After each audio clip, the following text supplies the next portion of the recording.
Assalamualaikum warahmatullahi wabarakatuh. Salam sejahtera untuk peserta didik di mana saja berada. Dan selamat berjumpa dalam pembahasan teks eksplanasi bagian kedua. Berdasarkan isinya, tampak bahwa teks eksplanasi menjelaskan suatu proses, rangkaian fenomena, kejadian, baik yang berkaitan dengan alam, sosial, atau budaya. Teks eksplanasi merupakan jawaban dari pertanyaan mengapa atau bagaimana. Jika merupakan jawaban atas pertanyaan mengapa, maka uraiannya akan bersifat kausalitas atau memiliki hubungan sebab akibat. Tetapi jika merupakan jawaban atas pertanyaan bagaimana, maka uraiannya akan bersifat kronologis atau berurutan. Contoh teks eksplanasi yang menyatakan pola hubungan kausalitas atau hubungan sebab akibat.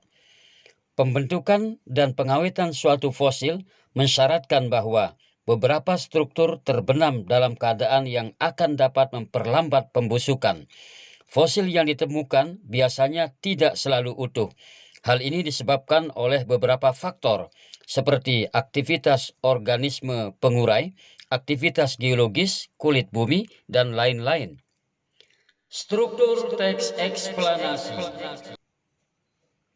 Struktur teks eksplanasi 1. Identifikasi fenomena alam, sosial, budaya, dan lain-lain. 2.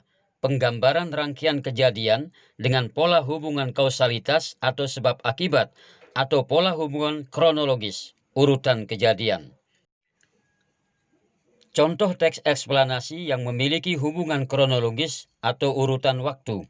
Pada tahun 1575, yang berkuasa di daerah ini adalah pemerintahan Islam. Dilanjutkan pemerintahan Mataram tahun 1621 sampai 1677 dan pemerintahan Belanda. Pada saat Mataram berkuasa itulah nama keprabuan diubah menjadi kabupaten. Kaidah kebahasaan teks eksplanasi. 1. Menggunakan konjungsi kausalitas, antara lain sebab, karena, oleh sebab itu, oleh karena itu, sehingga. 2. Menggunakan konjungsi kronologis atau hubungan waktu, misalnya kemudian, lalu, setelah itu, pada akhirnya. 3. Menggunakan kata benda, misalnya burung, Mataram, gerhana, dan lain-lain. 4.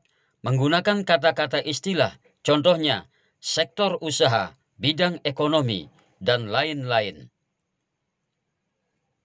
Pola-pola pengembangan teks eksplanasi. 1. Pola kausalitas atau hubungan sebab akibat. 2. Pola kronologis berdasarkan urutan waktu. Langkah-langkah menulis teks eksplanasi. 1. Menentukan topik karangan. 2. Menentukan tujuan karangan. 3. Mengumpulkan bahan karangan. 4. Menyusun kerangka karangan. 5. Mengembangkan kerangka karangan. Jawablah pertanyaan-pertanyaan di bawah ini. 1. Sebutkan langkah-langkah menulis teks eksplanasi. 2. Buatlah sebuah kalimat yang menyatakan hubungan sebab akibat atau kausalitas. Selamat bekerja, sampai jumpa.